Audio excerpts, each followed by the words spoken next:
Hi friends, வணக்கம் and welcome to Sara's info spot Tamil. இந்த வீடியோவோட முடிவுல என்ன ஒரு புத்திசாலித்தனம் அப்படின்னு நீங்களே சொல்லுவீங்க. ஏன்னா நம்ம அந்த அளவுக்கு ஒரு கிளவரான பறவையை பத்தி தான் இந்த வீடியோல பார்க்க போறோம். மேல இருக்கிற இந்த பறவையோட பேரு பிளாக் ட்ராங்கோ. பார்க்க தாங்க அமைதியா இருக்கிற மாதிரி தெரியும், ஆனா பண்றது எல்லாமே திருட்டு வேலை தான். இங்க இருக்கிற இந்த மீர்கேட்ஸ் அழைக்கப்படுற இந்த சின்ன விலங்குகளை பருந்துகள் கேட்ச் பண்ணிட்டு போய் சாப்பிட்டுருமா. அதனால மேல பருந்துகளை பார்த்தாலே இந்த மீர்கேட்ஸ் பீதியாகி ஆளுக்கு ஒரு திசையில தெரிச்சு ஓடிடும். இதை கவனிச்ச இந்த பறவை ஓகே இவங்களோட இந்த பயத்தை வச்சு நம்ம ஒரு கேம் பிளே பண்ணலாம் முடிவு பண்ணுது. காலையில அழகா அமைதியா மண்ணுக்குள்ள இருக்கிற புழுவையும் பூச்சிகளையும் பிரேக்ஃபாஸ்டா இந்த மீர்கேட் சாப்பிட்டுட்டு இருக்கிற சமயத்துல மேல ஒரு பறந்துட்டு இருக்கு. அதை பார்த்த இந்த பறவை பறந்து வருது அப்படின்னு சத்தம் போட்டு சிக்னல் கொடுத்து இந்த மீர்கேட்ஸ் கூட்டத்தையே அலர்ட் பண்ணுது. இதை கேட்ட எல்லா மீர்கேட்ஸும் உடனே ஓடி போய் ஒரு சேஃபான பிளேஸ்ல ஒளிஞ்சுக்குது. இப்போ இந்த பறவை மீர்கேட்ஸோட நம்பிக்கையை சம்பாதிச்சிருச்சு. ஓகே பறந்து தான் போயிடுச்சுன்னு இந்த மீர்கேட்ஸ் வெளியே வந்து பிரேக்ஃபாஸ்ட் கண்டினியூ பண்ணும் போது மறுபடியும் இந்த பறவை பறந்து வருது அப்படின்னு பொய்யான சிக்னலை கொடுக்குது. இதை கேட்டு பதறி போன மீர்கேட் சாப்பாடு அப்படியே பாதியில வச்சுட்டு பயந்து ஓடுது. ஆனா உண்மை என்னன்னா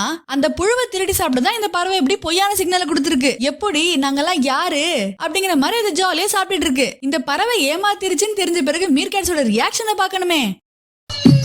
அட வெக்கம் கட்டுவீங்களா? ஓகே இவங்க எல்லாம் அலர்ட்டா இருக்காங்க, இதுக்கு மேல நம்மளால இவங்களை ஏமாத்த முடியாது அப்படின்னு நிறுத்தாம மறுபடியும் பறந்து வருது அப்படின்னு பொய்யான சிக்னல் கொடுக்குது. இந்த மீர்கேட் சொன்ன முட்டாள் கிடையாது, இதுக்கு மேல எல்லாம் நாங்க ஏமாற மாட்டோம் அப்படின்னு அந்த பறவை கொடுத்த சிக்னலை கண்டுக்காம அது தனக்கு கிடைக்கிறத சாப்பிட்டுட்டு இருக்கு.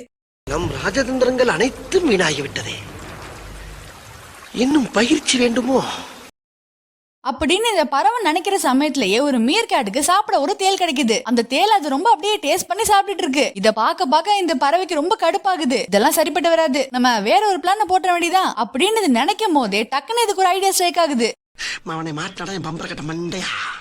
இந்த முறை பருந்து வருதுங்கிற சவுண்ட் இந்த மீர்கேட்ஸோட கூட்டத்துல இருந்து மீர்கேட்ஸோட வாய்ஸ்லயே கேக்குது. ஓகே நம்ம இனத்தை சேர்ந்த யாரோ ஒருத்தர் வான் பண்றாங்களேன்னு அதை நம்பி இந்த மீர்கேட்ஸும் பயந்து ஓடி ஒளியுது. ஆனா உண்மை என்னன்னா இதுவும் இந்த பறவையோட வேலை தான். இந்த டைம் இது என்ன பண்ணிருக்குன்னா மீர்கேட்ஸோட வாய்ஸ்லயே மிமிக்ரி பண்ணி அந்த கூட்டத்தையே ஏமாத்தி இது டார்கெட் பண்ண அந்த தேலை தூக்கிட்டு ஓடிட்டேன்ல அப்படிங்கிற மாதிரி ஜாலியா மரத்து மேல உட்காந்து அந்த தேலை சாப்பிட்டு இருக்கு. எப்படிரா அப்படின்னு மீர்கேட்ஸோட கூட்டமே இந்த பறவை ஆச்சரியமா பாத்துட்டு இருக்கு. ஆக்சுவலா இந்த வீடியோ சில வருஷங்களுக்கு முன்னாடியே BBC எர்த்துங்கிற இங்கிலீஷ் சேனல்ல பப்ளிஷ் ஆயிடுச்சு. ஆனா நான் இதை நேத்து தான் பார்த்தேன். இந்த வீடியோல இத காட்சிப்படுத்தியிருந்த விதமும் பேக்ரவுண்ட்ல வர கமெண்ட்ரியும் ரொம்ப நல்லா இருந்துச்சு. அதனாலதான் நான் இதை உங்க கூட ஷேர் பண்ணிக்கணும்னு நினைச்சேன். அண்ட் அந்த ஒரிஜினல் வீடியோட லிங்க் டிஸ்கிரிப்ஷன்ல இருக்கு, நீங்க பார்க்கணும்னு நினைச்சீங்கன்னா அதை கிளிக் பண்ணி பார்க்கலாம். அது மட்டும் இல்லாம இந்த வீடியோவை பார்க்கும்போது உன்னால உன்னோட கோலை அச்சீவ் பண்ண முடியலன்னா நீ மாத்த வேண்டியது உன்னோட ஸ்ட்ராட்டஜியை தானே தவிர உன்னோட கோலை கிடையாதுன்னு நான் எங்கேயோ படிச்ச ஒரு கோட் எனக்கு ஞாபகம் வந்துச்சு. ஏன்னா இங்க கூட அப்படித்தானே அந்த மீர்கேட்ஸ் எல்லாம் அலர்ட் ஆனதும் தன்னோட ஸ்ட்ராட்டஜியை மாத்தி தானே இந்த பறவை தன்னோட கோலை அச்சீவ் பண்ணிருக்கோம். அதனால எனக்கு இந்த கோட் ஞாபகம் வந்துச்சு. இந்த வீடியோ பத்தி நீங்க என்ன நினைக்கிறீங்க, உங்களோட பாயிண்ட் ஆஃப் வியூ என்னங்கறத கீழே கமெண்ட் பண்ணுங்க. அண்ட் இந்த வீடியோ உங்களுக்கு பிடிச்சிருந்தா மறக்காம லைக் பண்ணுங்க.